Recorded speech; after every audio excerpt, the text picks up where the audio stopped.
there are problems in Paris with bed bugs, and indeed there are fears of an international infestation travelling from Paris. I think they're perhaps here already in the United Kingdom. Robert Friars is a pest expert. Robert, thank you for joining us today on the programme. How are you? My pleasure. Nice to be with you. Very well, thank you. How big is this problem, Robert? It is substantial at the moment. I mean, Paris is seeing big impacts in their tourism industry at the moment. They've got 10 months, really, to get on top of this problem before the event of the decade with the Olympics. And they are losing more every day, really, than it would cost to protect the entire city with advanced monitoring.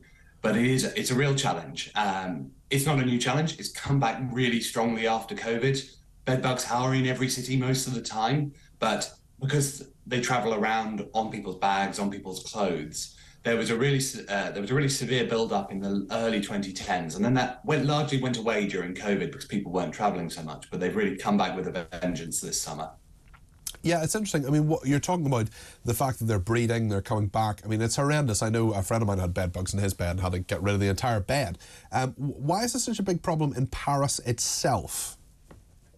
So a large part of it is just the spotlight being on Paris at the moment. So there are actually other parts of Europe and maybe even here in the UK that are as badly affected. Every city has bed bugs. And some can be more common. It's often correlated with short stays in hotels, people traveling around lots, using the metro. So Paris, obviously being a top tourist destination, as is London, they're prime targets essentially for the bed bugs. It's very easy for them to move around between places. Actually, I'm talking with the mayor's office in Paris at the moment to see whether we can help.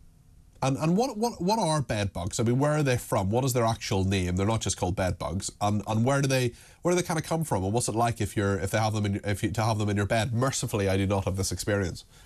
Yeah, they can be pretty unpleasant. So very fortunate, just to reassure your viewers, they don't carry any diseases that affect humans.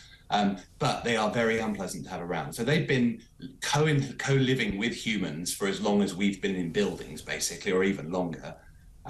They feed on blood, like mosquitoes do, and they live in nooks and crannies, in bedrooms, in sofas, in railway carriages, basically anywhere where people will be sedentary. They've been problems in hospitals, in schools, we've seen recently. So wherever you have people sitting still or lying still for any period of time, there's the possibility of bed bugs. Yeah, it's fascinating. And I mean, are they coming across the channel, or are they just here already? I mean, is the infestation actually from Paris, or is it just a matter of they're here already and they're just breeding already? So they are always moving backwards and forwards between both, all the different destination cities. So they are, as I say, they're hitchhiking people's bags. The most common thing is, you go to a hotel, you put your bag on the bed. If there are bed bugs in the bed, they can get into the bag, and then you end up inadvertently taking them to the next place. You wouldn't know that that's happened, but at some point then you get an infestation popping up later on. So this is not particularly a Paris problem. It is a global problem, and it's related to just the general increase of international and just briefly, Robert, what do you do if you have bed bugs apart from giving you a ring? I now have your number, by the way. Yes, great. The most important thing, of course, is to be vigilant. So bed bugs are perfectly treatable if you catch them early. But if it's late and the infestation has grown and they've got into nooks and crannies in the room, it can be very tough to get rid of them.